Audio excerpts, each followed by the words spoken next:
Les conseils de la peur.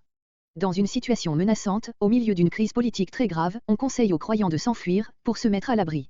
Il s'étonne d'un tel avis, lui qui a pour asile l'Éternel. Plusieurs fois David s'est trouvé dans des situations semblables.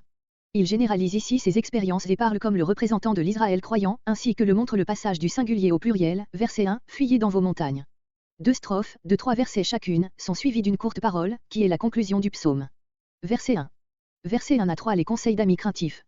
Ceux qui donnent ces avis sont des croyants, mais leur piété timide les a moins exposés que d'autres à la haine des impies. Ils ne se sont pas compromis. À mon âme.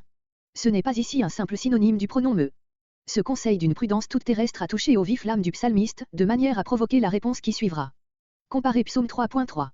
Dans vos montagnes, ces montagnes de Jude, dans les retraites desquelles David et ses amis avaient jadis trouvé asile. Comme l'oiseau. Cette comparaison, qui serait ironique dans la bouche des conseillers, doit être envisagée, comme venant du psalmiste. Verset 2. Dans l'ombre. Les troubles n'ont donc pas encore éclaté ouvertement, mais des attentats se préparent. Verset 3.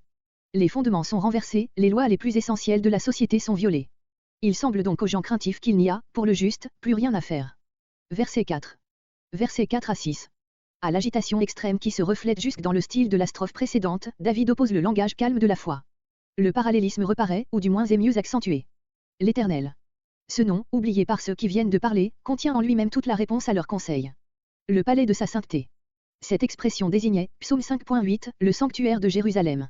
Ici elle s'applique au sanctuaire céleste, dont celui de Jérusalem n'était que l'ombre. Comparez psaume 18.7. Verset 6. Comme un filet.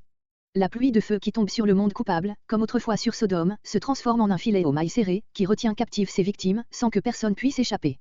Le Seigneur a peut-être fait allusion à cette parole lorsqu'il a dit « Ce jour viendra comme un filet sur tous ceux qui habitent sur la face de la terre » Luc 21.35. Verset 7. Le regard de sa face.